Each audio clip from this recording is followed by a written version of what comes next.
Hey, it's me, your e-girl dad. Ooh, ooh. It's Tuesday.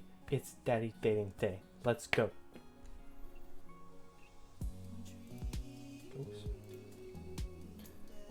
Forgot to do shit. I'm always forgetting to do stuff.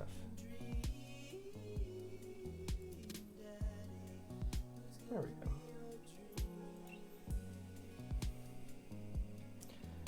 I'm gonna go ahead and hop right into stuff, whether or not anyone is here or not.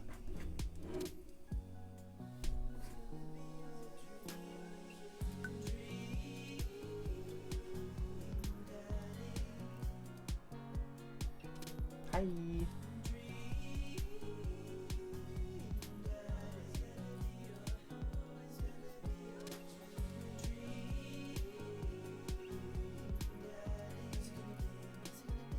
Sorry, I'll start in just a second.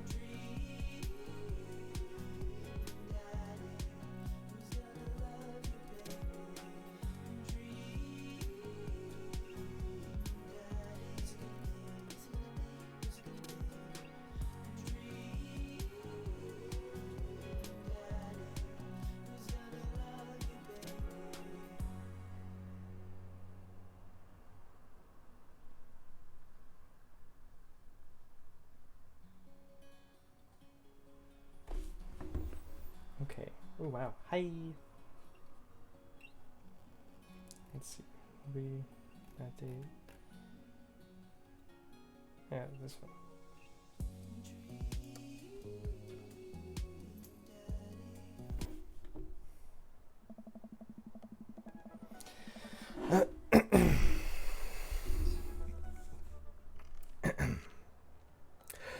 While I'm doing my afternoon word jumbles, I hear the mail truck pull through the cul-de-sac. I wonder if we got any coupons today. The nice mail person slides a couple letters and a large yellow envelope through the slot. It takes a couple of tries for them to get it in. Hey, my coupons. I take a closer look at the large yellow envelope. I lightly knock on Amanda's door. She probably has headphones on. Amanda? She yells through the door. What? I have something for you. I'm kind of busy right now. Can you come back later? Okay, just thought you'd want this big old envelope we got from HIA. Immediately, Amanda pushes her door open. Horn Institute for the Arts? I mean, if you're busy, I can come back. Father, please. I hand her the envelope, which she tears upon. Oh, which she tears upon with her teeth. That's probably bad for your teeth. She doesn't seem to hear me and spits out a piece of envelope. She pulls out a letter and unfolds it. And? The suspense is killing me. This is her dream school. Amanda's face is unreadable. I can't believe this. Oh, honey, it's okay if you didn't. I got in! Oh, I got in! I'm so happy for Amanda. Amanda tosses the letter aside and gives me a big hug. Congrats, sweetie, that's amazing. I'm so proud of you. She pulls away and looks at the letter again. Oh my god, I really can't believe I got in. Well, of course you got in. You're a great student, you nailed that interview, and your photography is incredible. Wait, Dad. I know this one's really expensive and it's so far away. I think for a moment. HIA was one of the more expensive schools that Amanda applied to, but I know she's had her heart set on it for the longest time.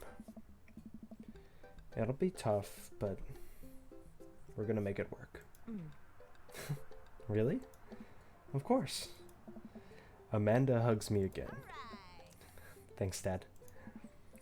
Okay, sweetie, we are celebrating tonight. Dinner, your choice. Wherever you want. Wherever? Amanda and I walk along the bayside, tearing into our foil-wrapped burritos from a nearby food truck. You could have chosen anywhere in Maple Bay. Cost was not a determining factor. Please, Dad. You know I'm a simple gal. Just give me a Rito with a view. I can't say I'm mad. Amanda and I sit on a patch of grass and watch ships sail lazily through the bay. And the dorms are right near a bunch of cafes, and there are all these galleries nearby, and there's a discount if you bring your student ID, and, Amanda, slow down. You're gonna choke on your burrito. I know, I'm just excited. Did I mention that students get their own studio space once they're seniors, and we get all the professional photo editing software for free? It's nice to see Amanda so enthusiastic about HIA, but I wish she wouldn't do it between bites of her burrito. I thought I taught her to chew with her mouth closed. I wonder who my roommate's gonna be. You take a survey online, and they match you with someone with a similar major and interest? Oh, I bet we're gonna be best friends. Craig and I were. A good roommate can be a lifelong friend. But don't even get me started on bad roommates. Oh no. I'm just kidding. We didn't have a bad roommate. Our only other roommate was a puppy that Craig brought home one night. When we spent a semester fabricating a story about our new foreign exchange student who had a really bad cough that sounded exactly like a dog's bark. Carl ruled. Oh, they let you have animals in the dorms if you get a note saying you need one. I bet I could forge one. I think I'd get a rabbit. Maybe a snake? Ooh, maybe both. Would the snake eat the rabbit, though? Oh boy, I think I'll leave that all up to you. She's so excited. I don't want to disappoint her, but I need to be real for a second. So, you know I had a talk with Mr. Vega. He didn't tell you about that dumpster fire, did he? What? No. I don't want to put a damper on the good news, but I need you not to knock it out of the park these last few months of school, okay? If you really want to go to Horns, we need that scholarship money. I know you can do it. Okay. I promise I'll try harder. Why does she look so sad? Oh. I pat her on the back. Think you can handle a 14-hour drive to come home for the holidays? It's going to be some treacherous ice roads to cross. Don't even get me started on the paranormal occurrences.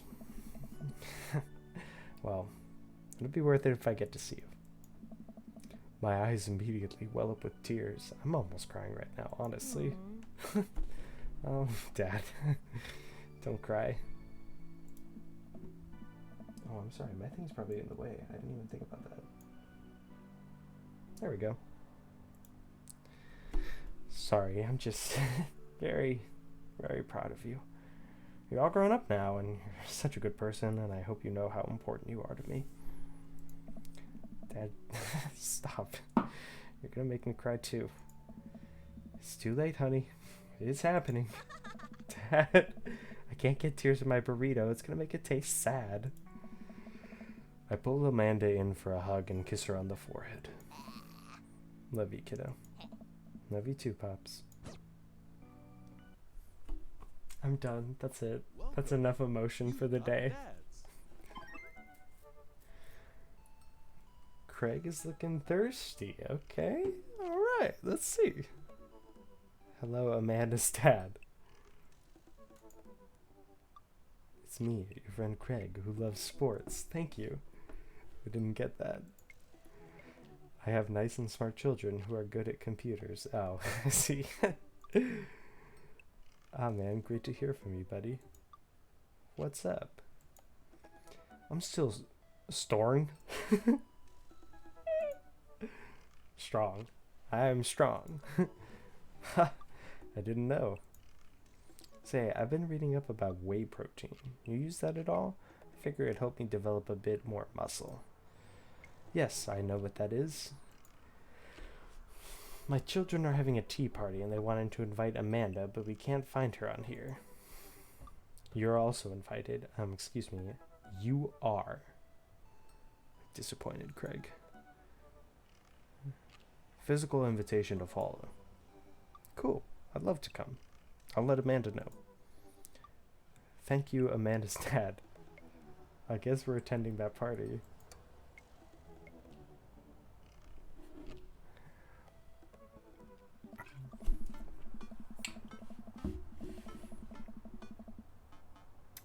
coffee time. You know Dad love coffee. Gonna brew myself something black as midnight on a moonless night. I put on a fresh pod and work on a few word jumbles whilst I wait for it to brew. Hey, this one spells sorrow. Dad, ready for today? I'm ready for every day, sweetie. Gonna tackle it head on. Huh? No, are you ready for the thing we're gonna do today? The thing that you promised you'd do? Honey, I already told you I'm not gonna throw away my Tom Clancy novels. They're just stacked in the living room. I keep bumping into them and knocking them over, and you don't even read them. Wait, no. That's not what I'm here about. The tea party, Dad. Nope, I don't remember that. Craig's kids. That hand-drawn invitation. Amanda walks over to the refrigerator and comes back with a hand-drawn invitation on a sheet of computer paper, inviting Amanda and Amanda's dad to a tea party. They spelled cordially wrong. Just put on some going outside pants and let's get going. I can go outside in sweatpants. Nothing's stopping me. Dad, just... Ugh. I'll see you in a minute. Fucking Thor. No, it's for Amanda. I'm gonna put on some pants. She's too nice. Hello. Thank you for coming to our tea party. I do my best bow and present my daughter, who thanks them with a curtsy. This way, please. Briar and Hazel lead us to a small... Matt's here? Okay, this tea party just got interesting, okay. Briar and Hazel lead us to a small table with tiny chairs. Some are occupied by stuffed animals, and Matt and his daughter Carmencita are here too. Matt raises a comically small plastic teacup at me. Hey, dude. How's the tea? The imaginary tea is absolutely wonderful. I taste a hint of lemongrass. Hello, Carmencita.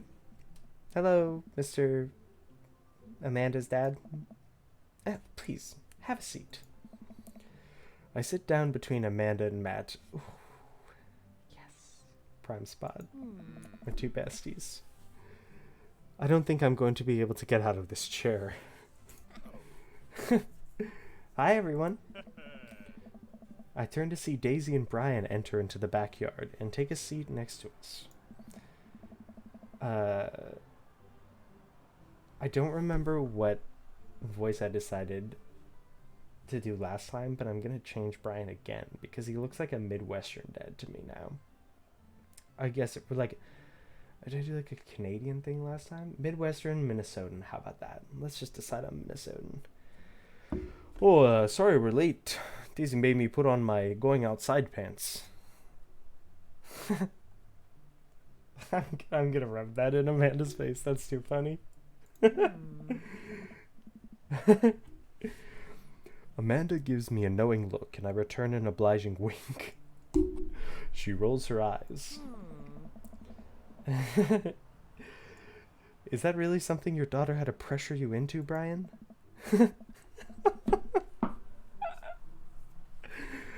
I give Amanda another, even more exaggerated wink. She rolls her eyes even harder. Thank you all for taking time out of your busy schedules for some high tea. Now if you'll all put on your designated tiaras. How old are these girls? Not that you're ever too old for a tea party, honestly, but... there are little tiaras sitting on everyone's plates. Well, except for Brian's. His is a softball helmet. Oh, we ran out of tiaras. I don't think this is gonna fit me, but I appreciate the thought. Dad, you're royalty. Please act like it. Brian tries to balance the ill-fitting softball helmet on top of his head, but it immediately tumbles off and into the bushes. I'll get that later. Oh, hey everybody. Craig comes out with a teapot and a tray of sandwich cookies. Dad, is the tea ready? Yeah, it's been steeping for a while now. Awesome. Would you girls like to serve your guests tea? No, thank you. We'd much appreciate our servants' help. Craig leans over to me. That's me. Craig places teacups in front of all of us and a single sandwich cookie into each of our plates. He pours some tea into my cup. Awfully fluorescent for tea. I clink my teacup with Matt's and take a sip. Oh, yeah. Good lemonade. It's tea. Right. Very good tea. I lean over to Amanda, who's happily enjoying her tea. So, what do we do at tea parties? We enjoy the splendors of upper-class society, Father. She takes a dainty bite of her sandwich cookie. Marvelous. So, the meeting of the princesses has been called to order. Hear, hear. But I'm a warrior princess. I hunt and stuff, and I have, like, a really cool sword. Can I be a space princess? I'll allow it. And I'll be a rock star princess. I am also a space princess. Can there be more than one? Space is pretty big, don't you think? I changed my mind. I want to be a space princess too. Dad, what are you? Do I get to be a princess? Duh.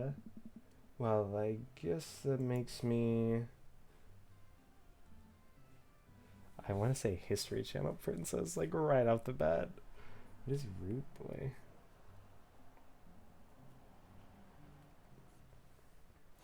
Yeah, History Channel. We're the Ice Road Truckers princess. I am ruler of all I survey, and what I survey is a 10-hour marathon of cupcake storage wars. I don't think I've seen that one. A squad of professional bakers bid on empty storage units, and then they have to bake 1,000 cupcakes using only the ingredients in the storage unit. That sounds terrible. Oh, it is. I think I'll be landscaper and general contracting princess. Barista princess reporting for duty. Hey everyone, CrossFit princess is here. Oh my god. Savage. Not now, servant. If it weren't for the princess uprising, it would be you serving me.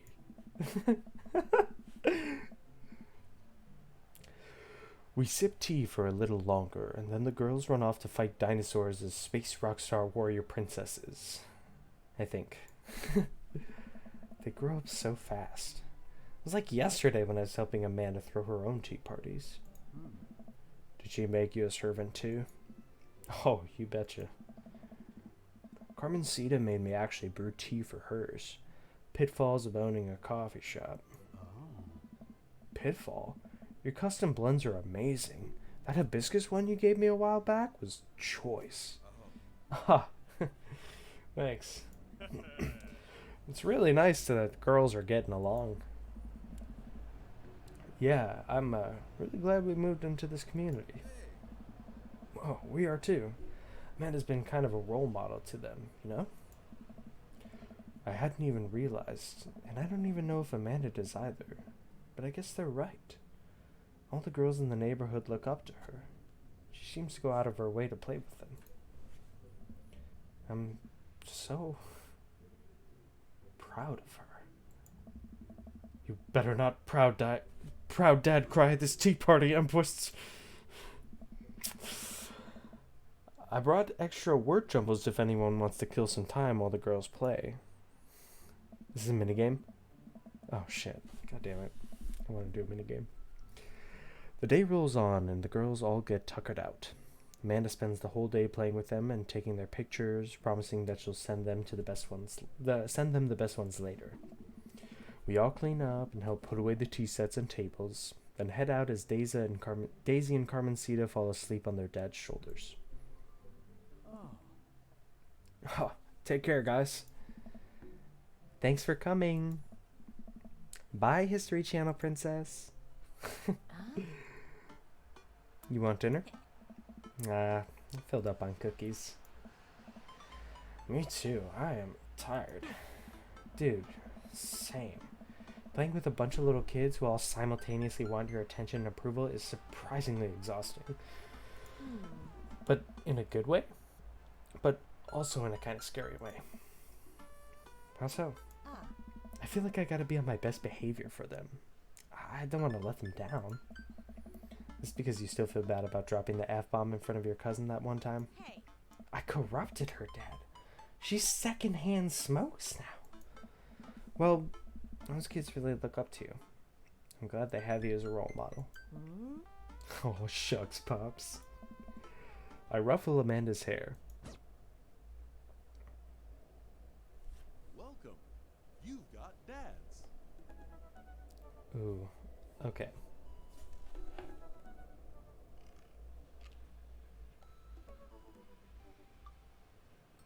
Last time I went on a date with Matt. Do I message him again and go for another date right now? Or do I play the field?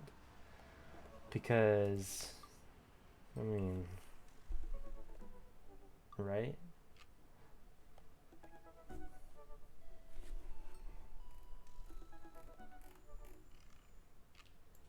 I don't know. How do you feel about my choices? Also, I kind of live for Damien's like goth aesthetic. Like, that's pretty dope. I mean, Dracula. But Hugo, super smart.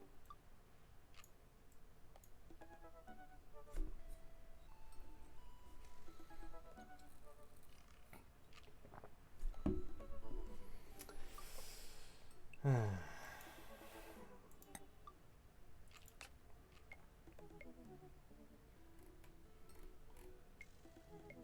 don't really feel him, Joseph. Like a good guy, but like not really the guy I want to be in a relationship with.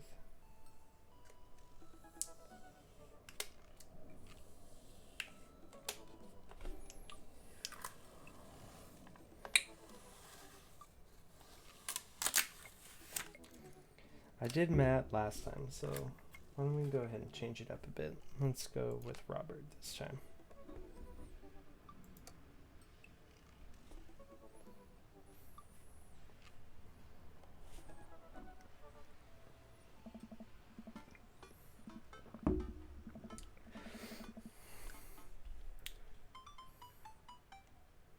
Youth minister.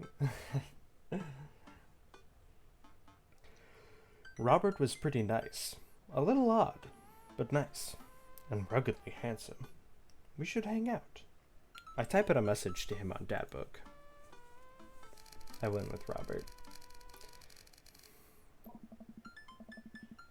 Hey Robert, good seeing you. Again at the cookout. Wanna grab a drink? I sit there for a couple seconds, hoping he'll message me back. Hey, it says that he read my message. I anxiously wait for a response. Oh, cat videos all the way, come on. I start down a rabbit hole of cat videos and Robert quickly vanishes from my mind. I didn't realize how long I've been doing this, but by the time I watch maybe my 30th cat video, Robert pops back into my head. I jump back over to Dadbook to see if he's responded yet. Nothing. Well, I guess the guy's busy. I might as well make the best of my day. Oh, what? Then he's gonna knock on the door. Just come over. I get up, walk to the living room, then sit down and turn on the TV. Game show. Let's go. Ooh, Family Fortune's on. All right, Nicole, your parents are in the lead, and it's up to you to win it big. Are you ready? I'm ready. They hook the contestant up to a lie detector in front of her parents. Who is your favorite parent? Yeah, I know, right? Left on red. I think he's just gonna show up, though. My mom? Oh, sorry. Incorrect. Next question. If both of your parents were hanging off the edge of a cliff, which one would you save? This is terrible. I love it. I lose several hours to whatever the hell that was. Sighing, I get up and walk around the house. My stomach grumbles. Time for lunch, huh? Well, I guess it's time for old Chef Uwu to cook a gourmet delicacy. Minigame. I walk over to the refrigerator and open the door. Just mustard jar. What? That's gross. I'm just gonna make a sandwich. Ew. I make a sandwich in its entirety while standing there. Who needs plates? The sandwich. A lost art. I admire my work for a second before I clumsily drop the entire thing on the floor. Oh no. No! I look around and remember that Amanda's not home. This is still good. 5-second rule, right? I reassemble my sandwich, peeling pickles off the floor and putting them back where they belong. In my mouth. Wait. I'm a wreck. I finish my snack and walk around the house some more. Bored. When's Amanda coming home? Oh, I just remembered something. When we were packing up the old house, we found an old basketball hoop that would hang off the door. Really bring the living room together. I wonder where I put that. I spend a couple minutes poking around the new place until I find it. After installing it above one of the doors in the living room, I'm ready to dunk. Come on and slam. I take a leap from the free throw line and rocket that sucker down the net. The crowd goes wild. And welcome to the jam. God. I pull up from the three-point line, breaking ankles and sinking a fadeaway. And I forgot the rest of the words to this song. I guess I don't have a job. I'm kind of a freeloader. No, look behind the back. Oh, no, look behind the back hook shot. Everyone's on their feet. Something, something, Space Jam. I don't even know that song.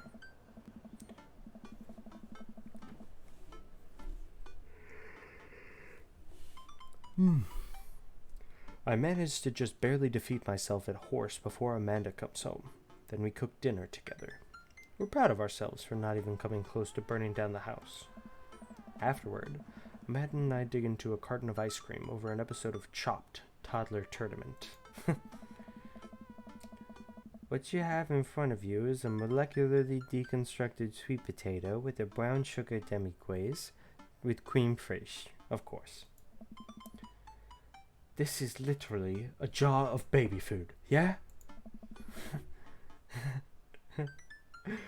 The toddler immediately bursts into tears. Are we bad people for watching this? Yes. Oh my god. Just then, my computer dings. Huh? What's that? Oh, you probably just got a message. Amanda and I walk over to the computer and check Dad Book. It's a message from Robert. Oh my god. This guy just hit me with the "you up." Oh my god. to be more like, You up? What are you doing? I know, I'm losing it. What does that mean? What are you doing? What am I doing? You're just chilling. I'm just chilling. Certified fuckboy. Yeah. Ruggedly handsome fuckboy, though. I type back, just chilling. Amanda deletes the G and hits send. It'll make you look cooler. A couple moments pass by. Another message pops up.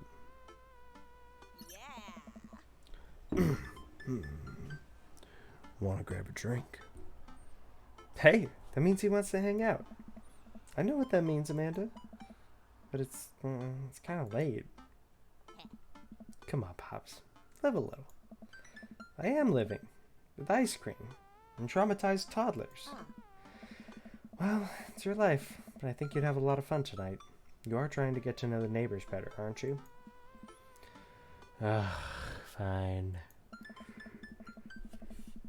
I type back a message to Robert asking him for details, and he tells me to meet him at Jim and Kim's. Well, don't wait up for me. Yeah, I never do. I throw on a nice jacket and run out the door. It's only a short walk to Jim and Kim's, and it's a beautiful night. I walk into the bar and see the usual crowd of barflies drinking beer and watching sports. I spot Robert at the back of the bar and wave hi as I walk over. Oh, hey man, how's it going? Hey, buddy. Ahoy there, skipper. Robert and Mary are here? Uh-oh. I brought Mary along. Figured we needed a drinking buddy. Oh man, I was excited to get to know Robert a little better. Now I have to deal with this weird married lady making passes at me. Come on. Don't look so scared, kiddo. We're just having a drink. Yeah. Speaking of which, I think it's time for the first round. What are you having?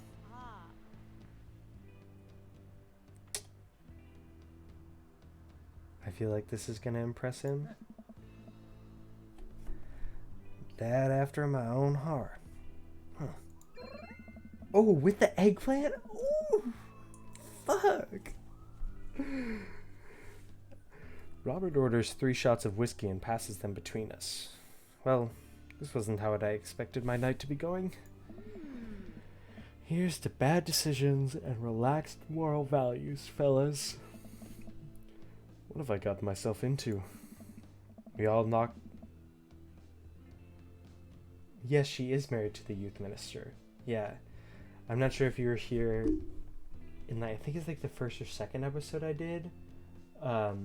We came into the bar just, I think, randomly, and she was also here, and she actually, like, hit on me. And then when I went to Joseph's barbecue, Joseph is the youth minister, like, we saw her again, and it was, like, this whole awkward thing. Yeah, she doesn't give a shit. I'm trying to, like, formulate in my mind, like, what I think is going on with them, and I almost feel like she's just a beard, you know, like Joseph is actually gay, and so they kind of have, like, a secretly, like, open relationship. Yeah, big yikes. Yeah, I wonder, and I'm also wondering now if, like, they have a thing going on, but we'll see. We all knock back the shots. I almost choke on the whiskey as it burns down my throat. Whew, holy hell, that was a kick. I look over at Robert and Mary, who seem like old pros at this. Robert grabs his jacket and throws it on.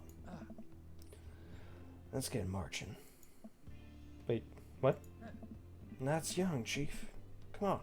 We're bar hopping. Oh. Alright. We leave the bar and start walking down the street. I still don't know this area of town very well, so I just follow Robert. So, where are we headed? Irish we're drinking.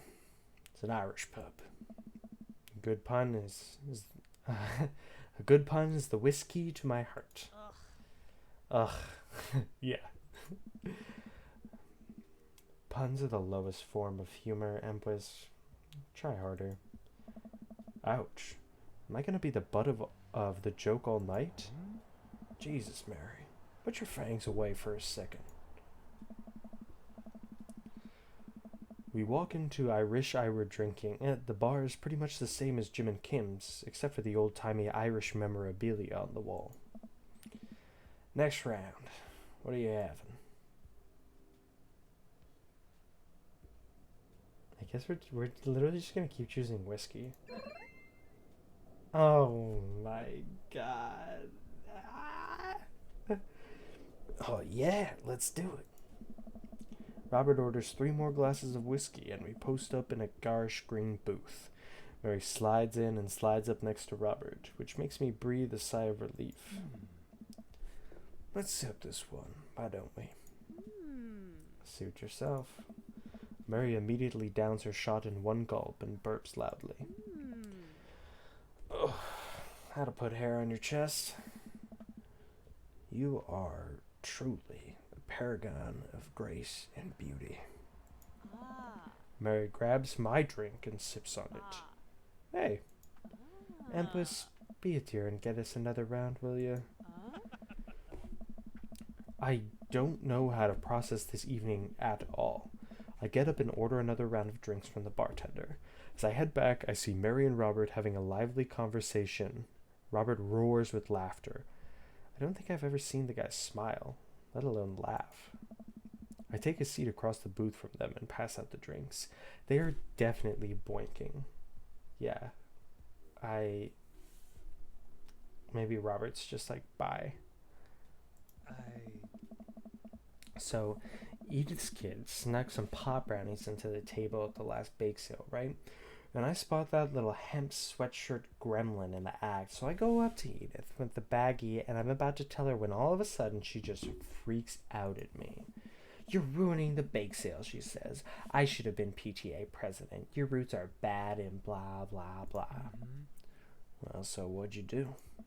I told her to have a brownie and that everything was gonna be fine. They both erupt in laughter. I politely follow along with the story. She ate 3. More laughter. Okay, that was actually pretty funny. She called the cops and told them the time had stopped. Mary looks directly at me. "Do you smoke weed?" Huh? What? You know, the devil's lettuce. Yes. Hey. Oh my god, just this.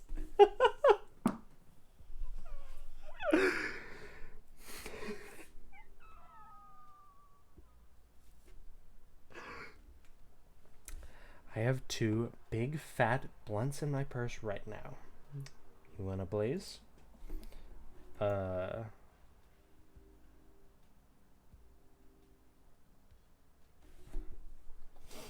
What if I want to blaze?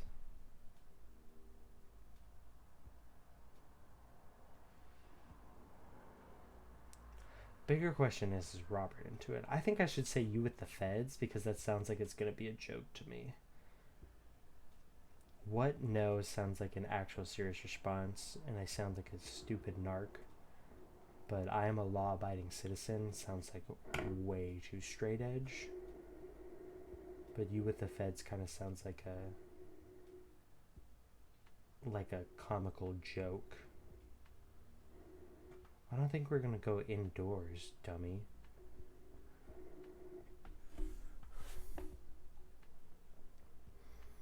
I'm gonna say you with the feds. I worked hard for what I have, and no 2-bit corner boy is gonna drop the dime on me. Oh, shit. So you take what you're pushing somewhere else, and I'll keep running my business the way I want it run. What? Remember, you come at the king, you best not miss. Jesus, kid, dial it back. Oh, hey! Yo! Dude! I'm getting in this guy's pants. Robert giggles helplessly. I'm just kidding. I'm just kidding, cowboy. Lay off the kid, Mary. Might not be used to your brand of humor. Fine, fine. We sit around and sip our drinks. Oh, she didn't have weed. Is that the joke? We sit around and sip our drinks, people watching and cracking jokes. After a little bit of time, I begin to warm up to Mary. Her jokes become much funnier and much less scary. But it seems like she's not going anywhere anytime soon. I just wanted some alone time with Robert. I wonder if I can get her to leave somehow.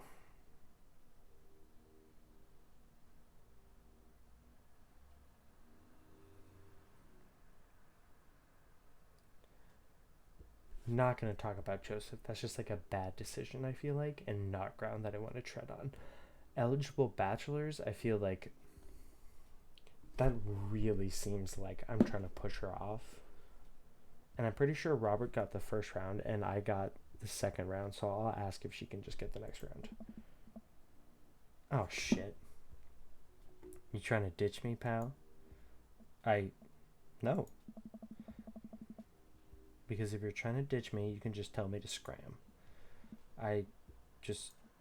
No, it's fine. Empus wants alone time with his new best buddy, Robert. Read you loud and clear. The wingman breaks formation to pursue their prey.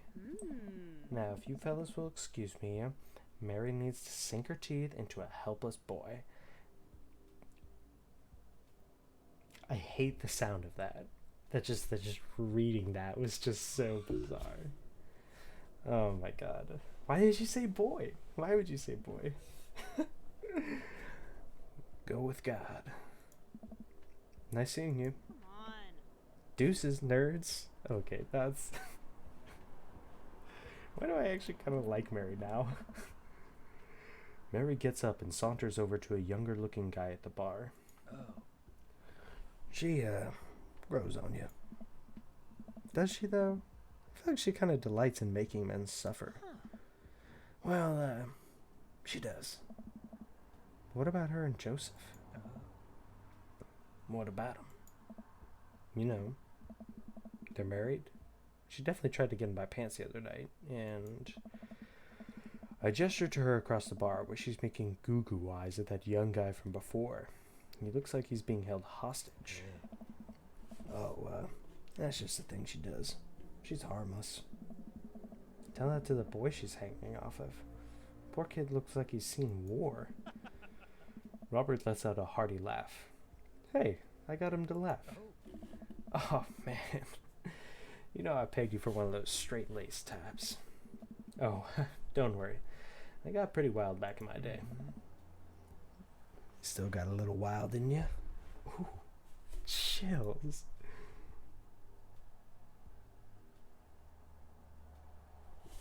If I say so much wild, is that like playing too much? Let's just say you know it. Oh! Dude, yes. Robert orders a couple more rounds of shots. I gulp. What am I getting myself into? Think you can go shot for shot? There's only one way to look cool here. I grab the shot closest to me and down it. Robert looks impressed. He takes his shot and knocks it back. Well, that's one.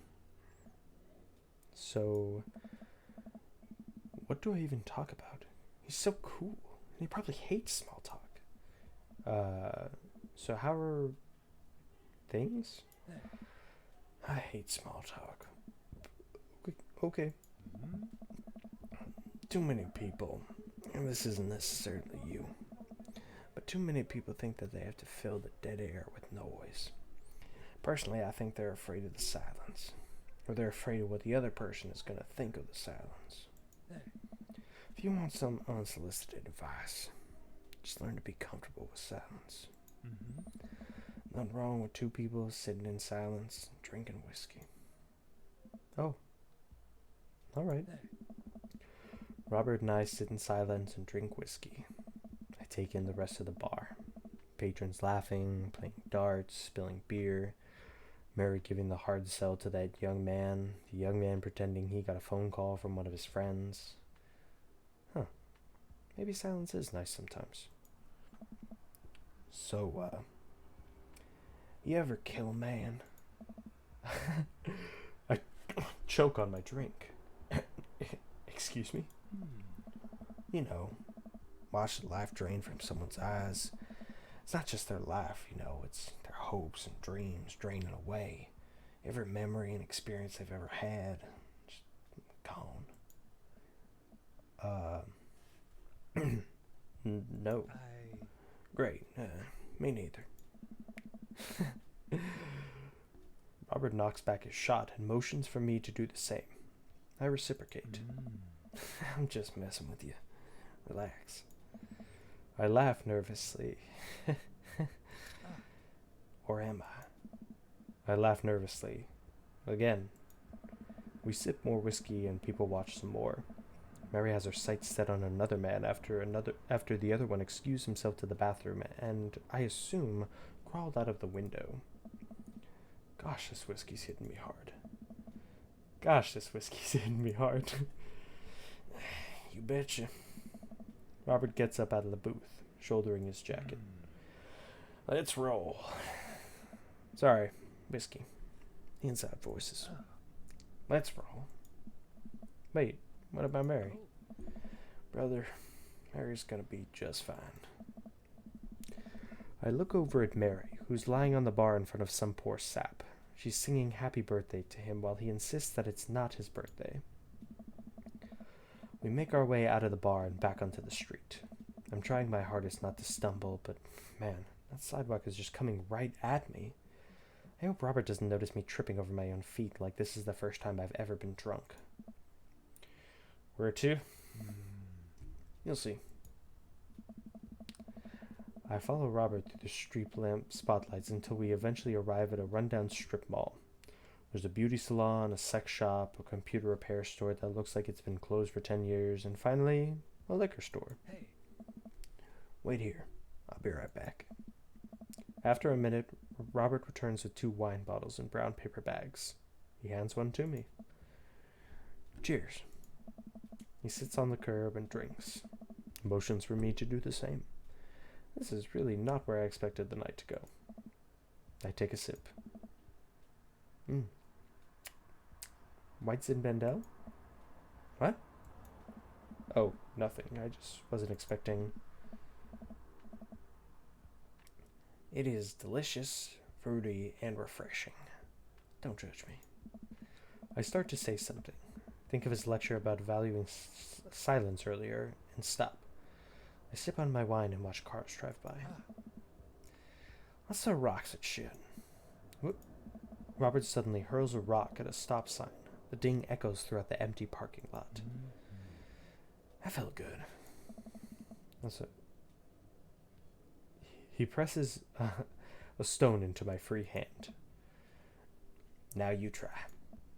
I don't know. With feeling. I look at the rock in my hand and look at the stop sign. Back at the rock. Back at the stop sign. I know what has to be done.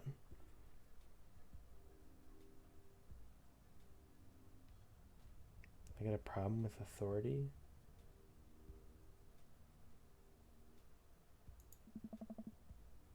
I got a problem with authority.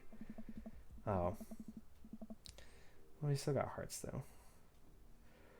I hurl the rock at the sign. It sails over the stop sign, right into the window of a parked car, leaving a crack. Whoa. Dude, run! Oh my god. I leap up and dart into the nearest alley, wine in hand. I can hear Robert's footsteps behind me. After I'm sure I'm far enough away from the cracked window that I am no longer culpable for this heinous crime, I stop to catch my breath. Maybe we strike throw a rock from the to-do list. Yeah, agreed. Suddenly, my stomach growls. Oh man, I am starving. Let's get pizza. I can't argue with that. Where's good around here? Actually, I don't even care if it's good. It just needs to be edible and in my mouth in the next 5 minutes. I know just the place. Little Caesars. I follow Robert through a maze of alleys and side streets until we eventually end up in front of a tiny hole-in-the-wall pizza joint. The bright red neon sign reads, Pete's Piece of Pizza. Ta-da! I can see a few exhausted-looking workers behind the counter tossing dough and pulling piping hot pizzas right out of the stove ovens. My stomach rumbles again. We go up to the counter and get ready to order. Can I get 2 slices of Hawaiian pizza? Oh, wait, Ambrose, you're cool with pineapple on your pizza, right?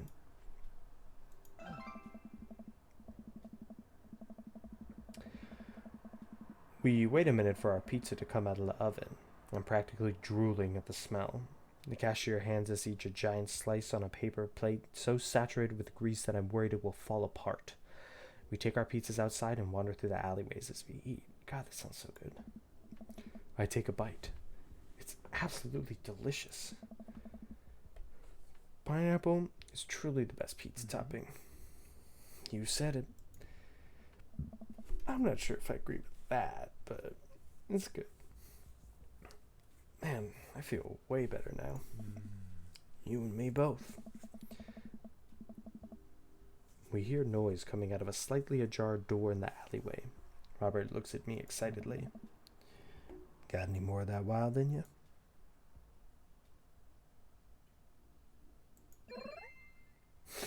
Good on you. Robert and I slide the door open and peek inside. It's completely dark except for some flickering light. We slowly creep forward, cautious not to be heard or seen. Shh. Don't shush me so loud. Shh. We come to the end of the hallway and find ourselves standing in front of a movie screen. Oh, this suddenly makes sense. Did we really just sneak into a movie theater like a couple of teenagers? Hey, no talking during the movie. We look into the audience and are surprised to find that it's almost completely empty, save for a row of a few teenagers in the front. They look annoyed when they notice us. He does want to bang. Robert starts making his way to the back of the theater and I follow him. We settle in with our wines and try to make sense of this movie. It's a romantic comedy, I think.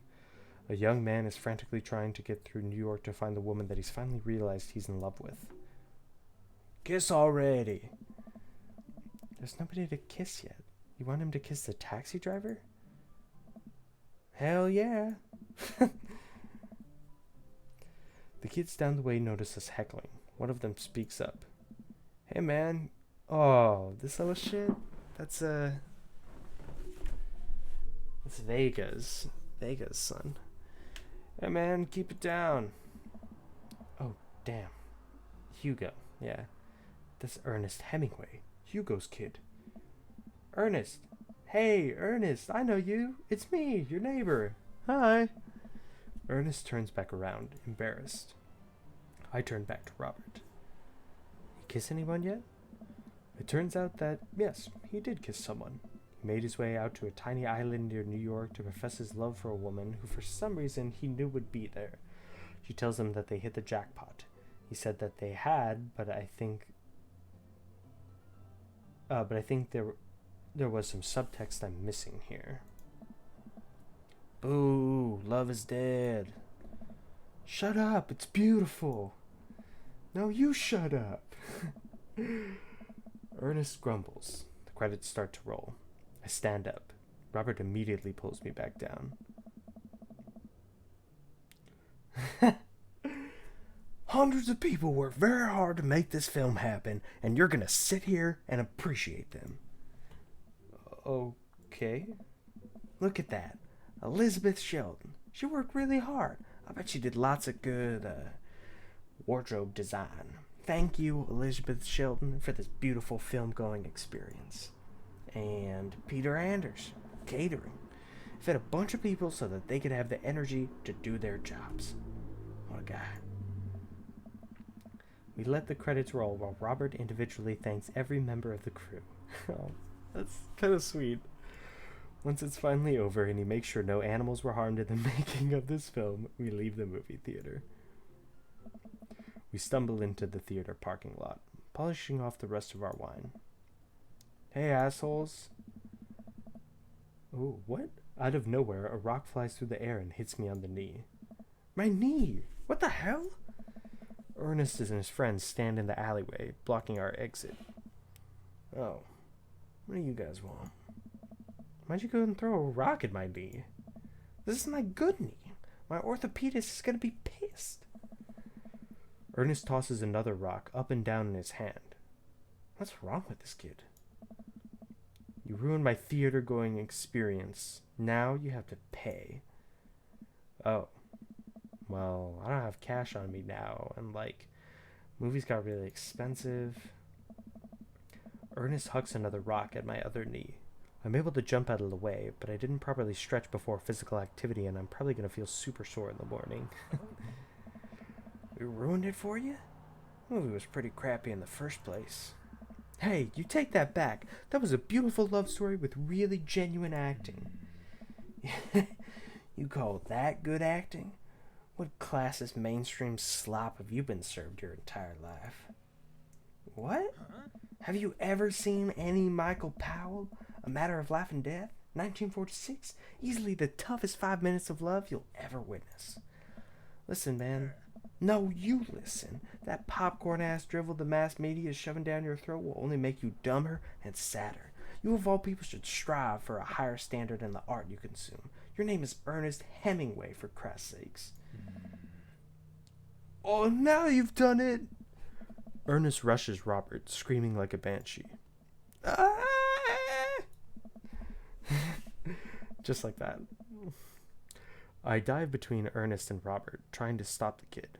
He lunges forward, kicking me as hard as he can in the knee. Fuck my knee! My knee! Robert gets in between Ernest and myself. It's as if he's seeing red. Fuck, my fucking knee hurts. Alright, buddy. Talk like a punk, get hit like a punk. Robert squares up into a boxer's stance. Queensborough rules, 3-minute rounds with 1 minute rest in between. No low blows, fish hooks, J grabs, or high blows. What? And don't even think about pulling an illegal turnstile. That's an automatic destruction of 3 points.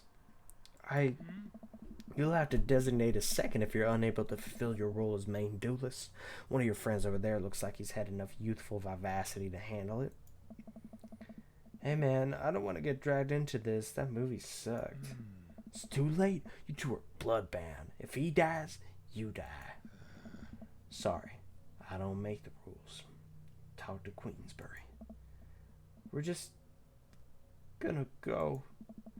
Ernest and his friends warily back away. Robert calls after them. Goddamn, that was hot.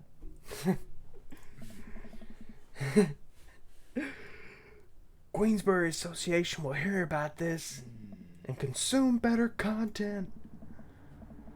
Once the teens are safely out of earshot, Robert turns to me. Were you about to actually fight that kid? Are you kidding me? I'd never hit a child. That'd be despicable. You throw the rules at them, though. They always bolt. Nobody wants a Queensbury sanctioned throwdown. But, full disclosure, I made half of that up. Wow. See, you don't even have to know the rules. Just make them up. Come on, let's get out of here. Robert and I cool down a bit as we walk back to the neighborhood. I'm so sorry. I get really into the art of filmmaking when I drink. Oh, it's okay. I think it's cool how much you like movies. To be honest, I don't know a lot about them myself. Buddy, I got so much to show you. You ever seen any Sam Fuller? I haven't. Fuller is cash.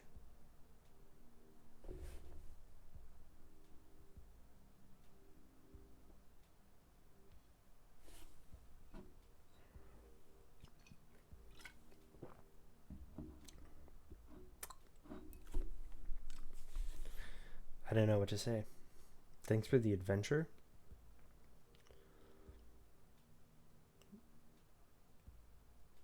What does he want? Defending my honor? That doesn't feel like... I don't know. Robert doesn't really seem like the white knight type, you know?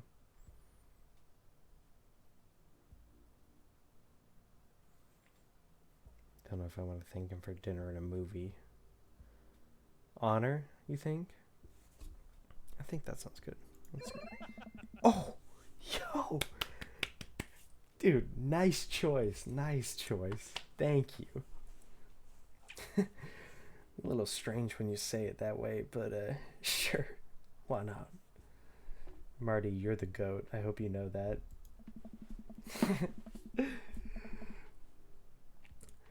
Robert throws an arm around my shoulder and we drunkenly belt out tunes all the way back. We finally get to his doorstep.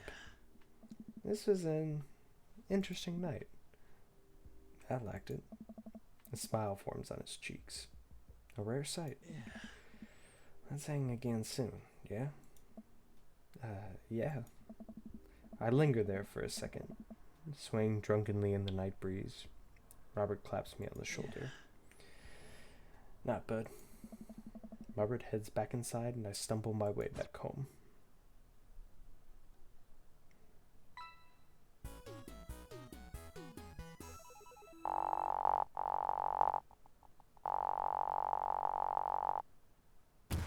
Woo! Yeah!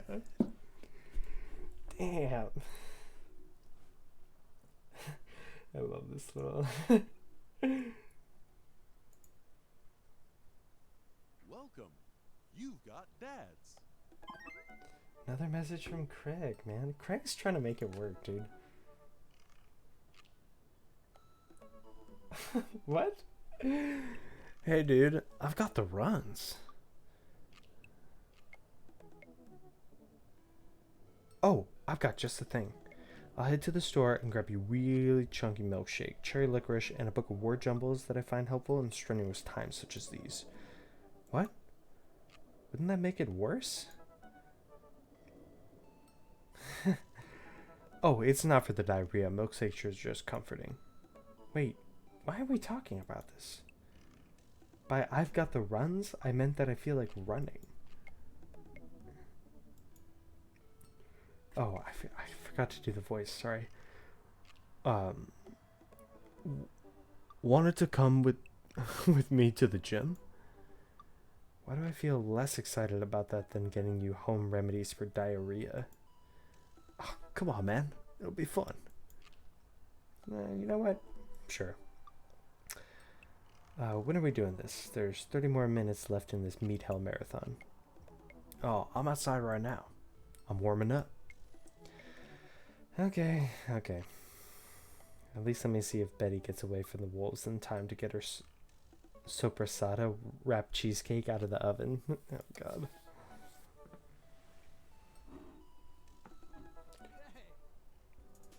A minigame? This is like that Wii Island Resort game. Jim just installed these new virtual jogging treadmills. We'll feel like we're running outdoors. You can see other runners on your screen too. Well, let's try it out together. Other runners? Will I be able to keep up? Oh, don't worry. We're here to cheer each other on. I'll be right there with you. Just get a rhythm going. Keep your heart rate up. Don't overexert yourself. You'll do great. Run that dad.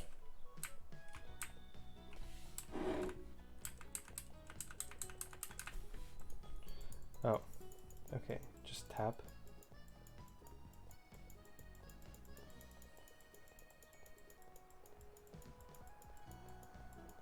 Bro.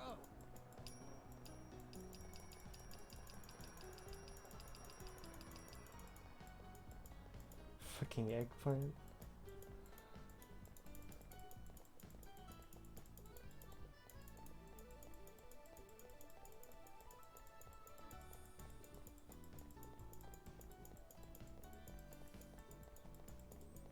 Let's take some focus.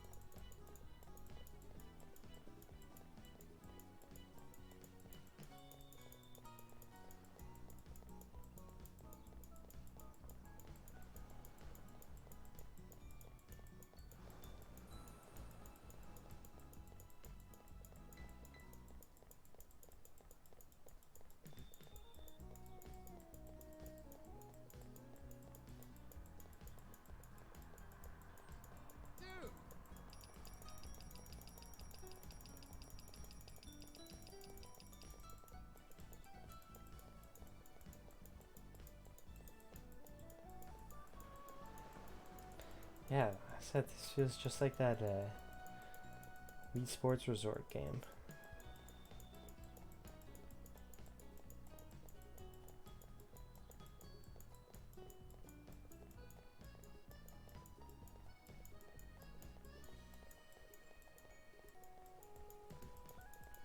Hey!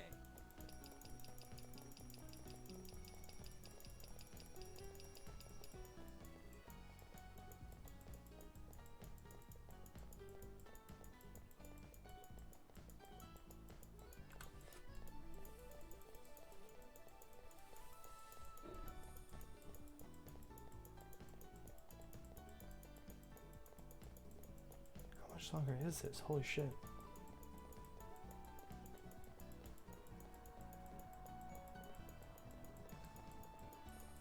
Bro!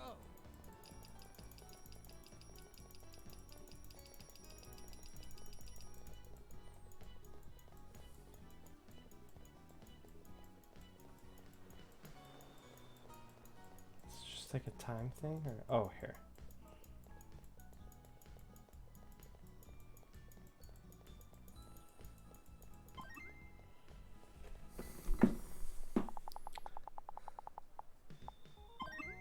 Oh! Hell yeah, dude. Oh, way to go. Welcome. You've got dads.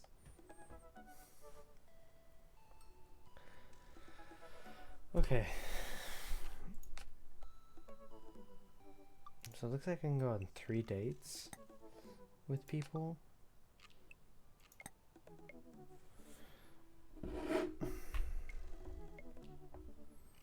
Went on a date with Robert, went on a date with Matt. I'm not really interested in Brian or Joseph too much. I'd rather go out with maybe Damien or Hugo. Or maybe do a second date with Matt or Robert. Probably not Robert yet, I just went out with him. We can go back to Matt. But again, I'm kind of feeling Damien. I don't know.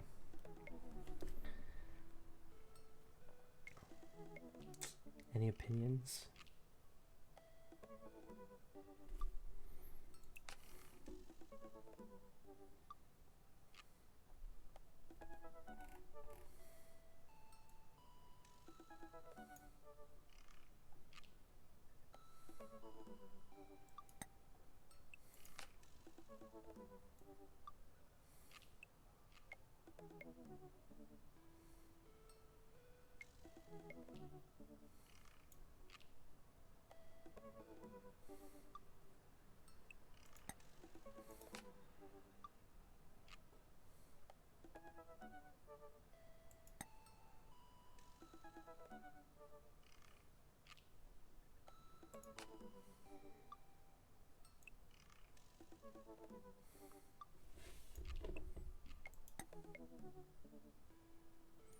Alright, I'm gonna do one more, like, cool date, because I haven't seen Damien that much either. So I guess...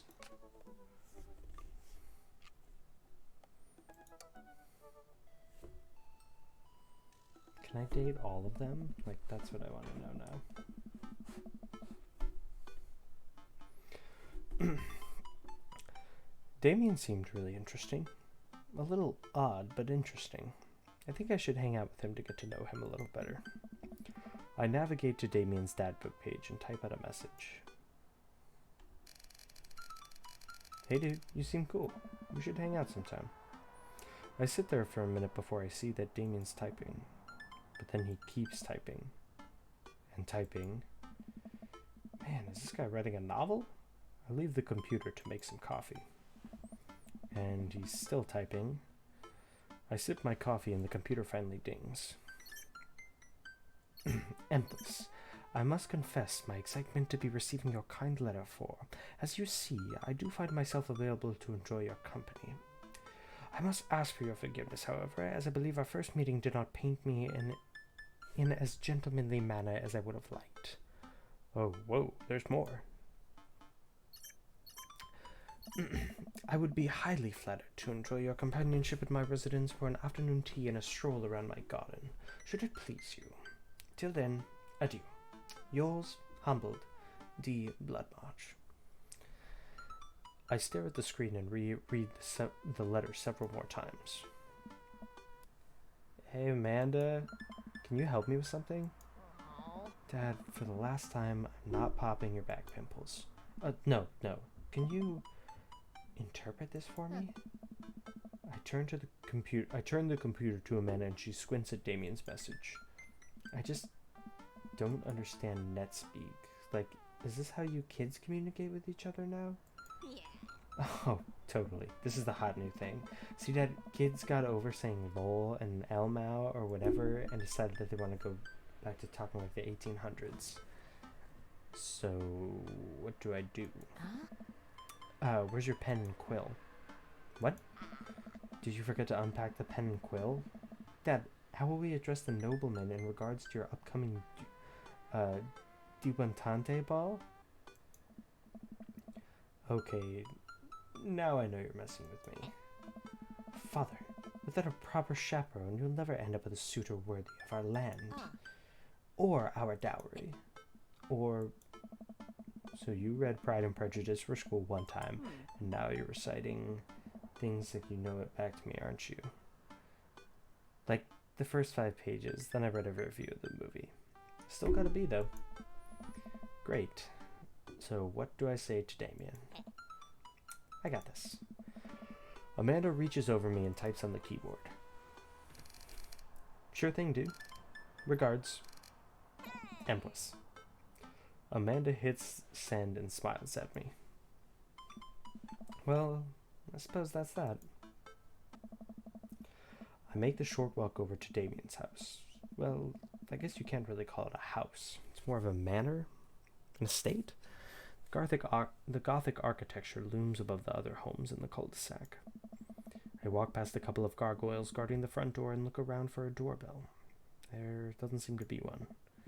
I pull a large, ornately carved bat's head door knocker back, and a hollow sound echoes throughout the house as I strike it against the door.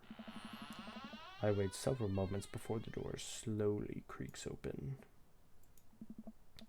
It's a little creepy, but I enter the home and take a few steps into the foyer, noting the oil portraits of who I assume are dead relatives hanging on the wall. As I'm admiring them, the front door slams shut behind me. Hello? Silence. An oil lamp in the corner flickers dimly, casting ominous shadows against the wall. Why do I feel like all the people in these paintings are staring straight at me?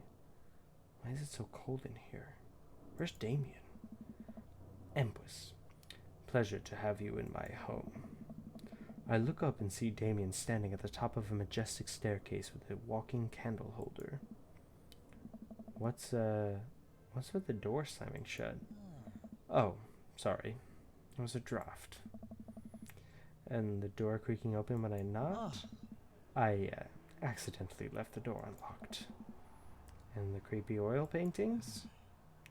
I like oil paintings. Right.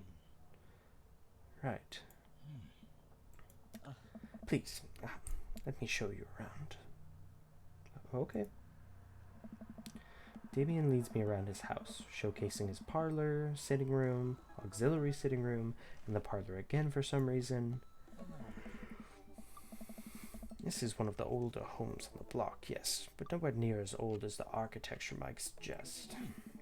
Through extensive renovations, I have been able to craft a residence that is both historically accurate to the Victorian period and equipped with the amenities of any modern dwelling. We walk past a door covered in bumper stickers, caution tape, and a black parade poster.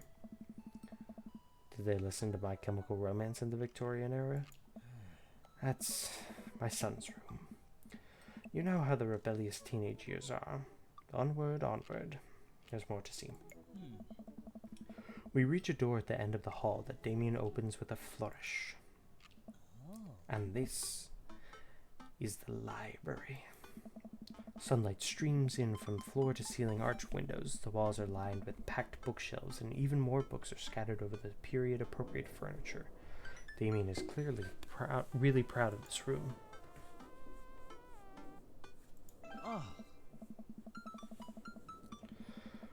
You know, Empress, in the Victorian era there was some controversy surrounding reading. Many people thought that more tawdry novels would encourage youths into a life of crime and would cause too much of a distraction from work and school. I pull out a book at random and examine the worn cover. Opening it, I turn to a random page and read aloud. Oh my god. What? Naruto struggled against the chains that Sasuke had bound with him with. Shirtless and out of breath, he looked up at Sasuke. Sasuke smirked, unbuttoning his ninja pants. What? Okay, I think that's enough. Damien snaps the book shut and puts it back onto the shelf. That's a rare book from my private collection. I can't believe this dude has fucking Naruto porn.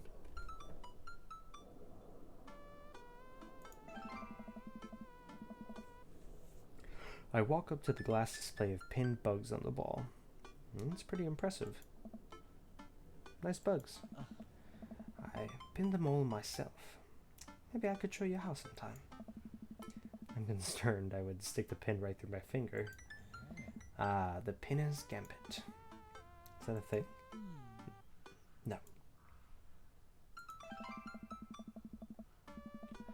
I walk to the window and am greeted by a beautiful view of Damien's backyard. It showcases a beautiful view of the rest of the cul-de-sac. Hey, I can see Craig on his lawn. He's doing push-ups. His daughter's on his back. Damn. He sees me and waves happily, doing push-ups with one hand now. Damn. Did you know that Victorians spent at least 20 hours a week gazing longingly out of full-length windows? Wait, really? No. But Victorians did appreciate telling a good joke. Please, will you join me for tea? I follow Damien to his sitting room, where the finger foods have already been set up upon a beautiful tiered silver tray. I take a seat on one of the high-backed chairs as Damien pours and serves me some tea. I can't believe we're having a high tea. I never thought I'd get to do this. Oh. Damien smiles to himself. What? Oh. It's a common misconception that high tea refers to the wealth or class of the people enjoying it, where in fact the high refers to both the later time of day that the working class, so... Shit. I skipped that by accident. Oh, Oh. my dear friend, we're currently enjoying afternoon tea. That's informative. Damien takes a seat next to me and serves me a tiny sandwich.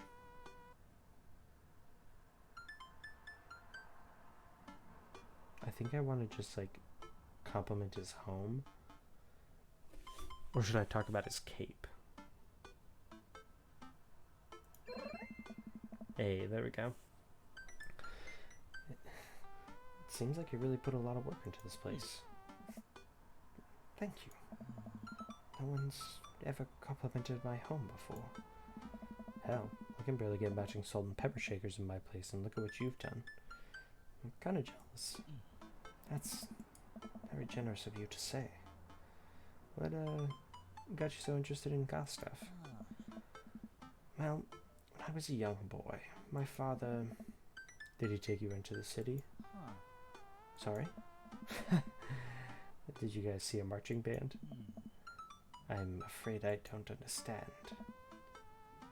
You serious? Of course.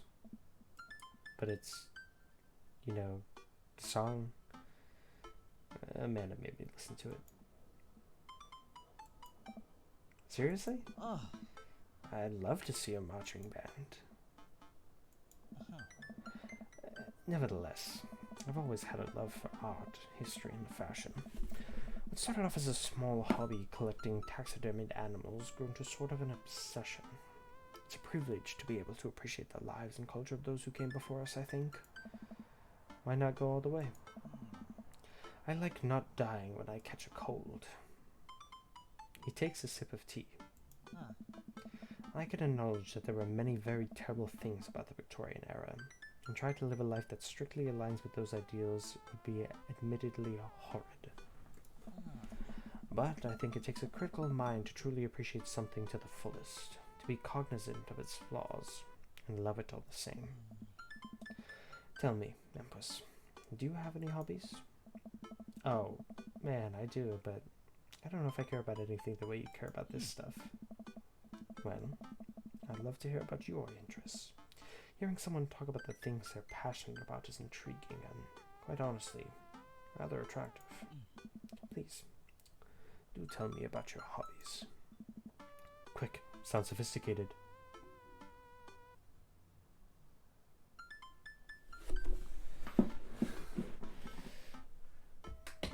Soap making videos? But this just says... I was just gonna say word jumbles. Oh, okay, that was okay. The written word fascinates me. We spend so much time using words, you know, and I think people would appreciate them more if they had to unjumble them. It's poetic, really. Oh, so you're a writer. In a sense. We finish our tea and finger sandwiches. How delightful. Come, I have one more thing to show you. Wow. Damien takes me around the back of his home, where a variety of flowers flourish in a beautifully landscaped rose. A small stone path weaves through it, and butterflies float lazily through the air. Oh. My garden. It's beautiful. Oh. Thank you. Victorians took flowers and floral arrangements very seriously. You see, it was considered uncouth to discuss personal and romantic relationships in public, so lovers and friends alike would use bouquets to send secret messages to each other. Each flower and plant is symbolic of different feelings. Even more interesting is that one flower could mean different things depending on the other plants it was paired with. One had to be extremely careful, as even the style in which the ribbon was tied around the bouquet affected the message. Damien leans down and plucks a gorgeous bright orange flower off of a vine. Lilium bulbiferum, the orange lily. What do you think this one means?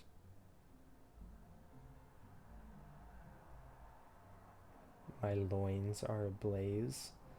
3 cheers for sweet revenge.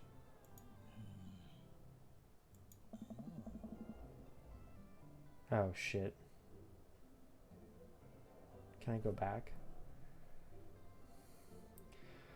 The orange lily is actually symbolic of pure hatred. I didn't know that. I wish... Hey, wait a second. God damn it. Well, and that's precisely why floral arrangement is so challenging. What's your favorite type of flower? What do these flowers mean? Snapdragon? Honeysuckle? Sunflowers?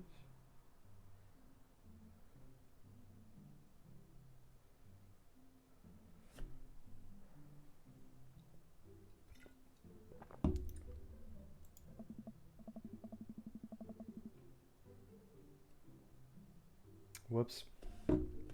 Because they're cute. And you can do that thing where you squeeze them so it looks like they're talking. What a lovely choice. Well, we got hearts. That's okay. I'll have to remember that when I put together a bouquet for you. He would put together a bouquet for me? Nobody's ever given me a bouquet before. I follow Damien down the footpath and admire more of his beautiful flowers. Suddenly, a phone rings. Oh, Empress, will you excuse me? I must take this. He pulls the cell phone out of his pocket. I'm a little surprised it's not a rotary phone. Oh, go for it. Oh. Damien smiles and walks back to the house. I take a deep breath and enjoy the heavily perfumed air. What a lovely yard. This makes me wish I had put a little more effort into the garden Amanda and I tried to start one time. Our watermelons grew to the size of cherry tomatoes and then immediately died. Oh hey, a gargoyle. Oh no, I knocked over the gargoyle. Fix that guard.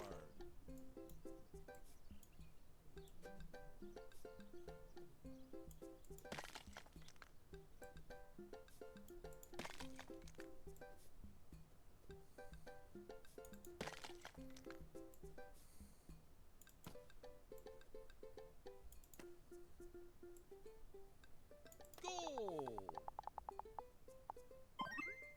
Legendary. Let's go, boys. Whew. That was a close one. Oh, here comes Damien. He looks upset. Ah! Empress, my sincerest apologies to have kept you waiting. There's an urgent matter I must attend to, so I'm afraid I must take my leave. Oh, no problem, dude. Everything all right? Damien worries the hem of his coat with his fingers and looks away. Everything is perfectly fine, but it's Lucian. What's wrong? He appears to have, well, his teacher needs me to come to the school post haste. Do you need help? Oh no, you don't have to. Let me come with you. Us dads gotta stick together. You're right. This is one of Lucian's more elaborate stunts. I would greatly treasure having another parent by my side. Let's go. Oh. Damien and I walk into the school and are immediately greeted by an anxious-looking Hugo. Hey, Damien. You're here in record time. I wouldn't miss it for the world, dear friend. Wow. Whatever it is, it doesn't seem like this is Hugo and Damien's first time to the "my kids are in trouble" rodeo. Huh. What is it this time? Oh. This, Damien, you have to see to believe.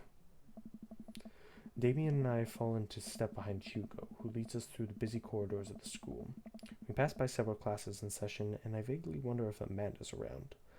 Hugo eventually ushers us into a small boiler room with a flight of rickety stairs leading down into darkness. Watch your step. I can hear faint voices drifting up from the basement, and they don't sound happy. As I'm led into the depths of the school, I recall the antics I got into as an angsty middle schooler. At least I had enough sense to stay out of creepy basements. We find another teacher in a boiler room tucked away in the back of the basement. With him are Lucian and Ernest, Hugo's son. Lucian has a bloody nose. Thanks for coming. I can't make heads or tails of this. I look around the scene of the crime and see a bunch of bricks and some masonry tools scattered around. Huh. What happened here? Ernest punched me. Lucian tried to kill me. What? The room falls silent. I was not trying to kill you, dumbass. I was just trying to build a brick wall around to see what would happen. You promised me there was wine down here. You tricked me. Whoa, whoa, whoa. Wait a second. Lucian, did you try to... a cask of Amontillado, Ernest? I'm neither confirming nor denying that. I turn to Damien and whisper to him. What's cask of Amontillado? It's a classic Edgar Allan Poe short story where a man gets his enemy drunk, lures him down to his cellar with the promise of wine of a fine vintage, then buries him alive behind a brick wall. It's a lovely story. So, wait, Lucian, you tried to do that to him? I was curious to see how it would turn out. I wasn't actually going to leave him there. What was the thought process here? That Ernest was just going to sit still while you slowly built a tomb around him? Well, it worked for like 20 minutes because he's an idiot, but then he realized that I had lied about wine. And you were cackling maniacally. That sort of tipped me off. Ernest, 20 minutes? Dad, What? it took you 20 minutes? Son, we just did an entire 2-week unit on the cast of Amontillado, and it took you 20 minutes to realize Lucian was leading you into an elaborate ruse? Did you even read the story? I read the first 5 pages and then read a review of the movie. What? It's only 5 pages long, and there is no movie. Yeah, you're right. I paid Lucian to read it for me. Actually, he didn't even pay me. So when you think about it, this was me teaching him a lesson. Damien and Hugo both have their heads in their hands. You guys are always telling me to engage in the literature, and I did. I don't see a problem here. Alright, I'm filing this under what the hell. Don't do whatever that was again. You two are both suspended for a week. Ernest and Lucian high five. The teacher starts to stomp up the stairs. Hugo, I'll cover your class. Take your son home. Mr. Bloodmarch, you too. Thank you for your mediation. We all head up the stairs and out of the school in tense silence. Lucian, Damien, and I all pile into my car and begin to drive home. Lucian immediately puts his hood up and stares out the window angrily. I am not going to therapy again. I know, son. It's entirely up to you whether or not you want to go. But I care about you, and I can see that you're struggling. So if you decide that you would like to speak to a professional about your feelings, we can do that too.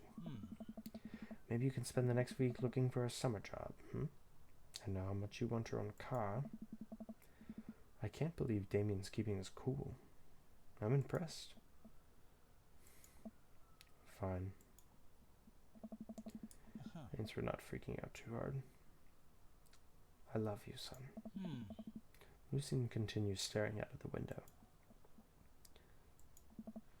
Love you too.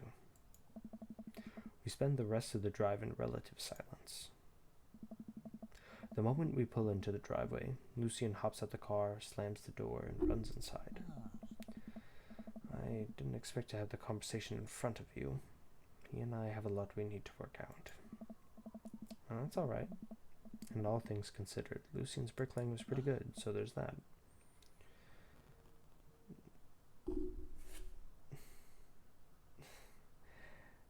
There is that, yes.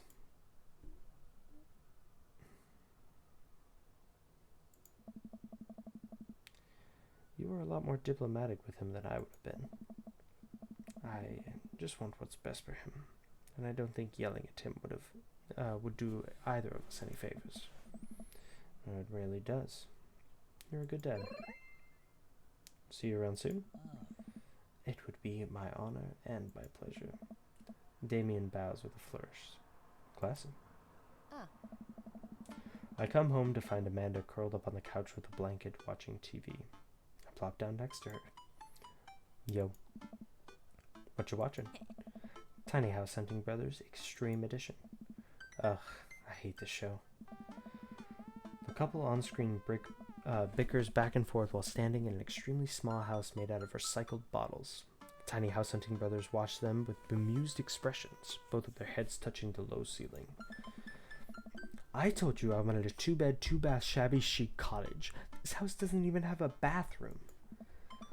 But honey, the outhouse is only 20 yards away. It's not that bad.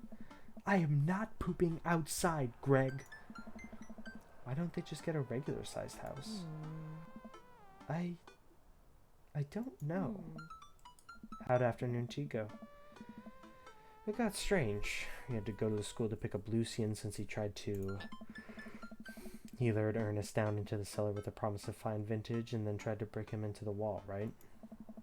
How did you know that? Has everyone read this story except for me? Lucian livestreamed the entire thing. This entire day is beyond me. But otherwise it was a fun day. That Damien guy's a character, but he's really good company. And a surprisingly diplomatic dad. I dig his style. You know what? Me too.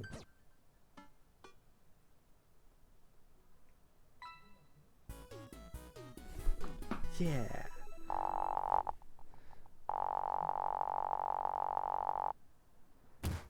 Are you familiar with the works of Corey Feldman? He simply slayed in The Lost Boys. Corey Feldman?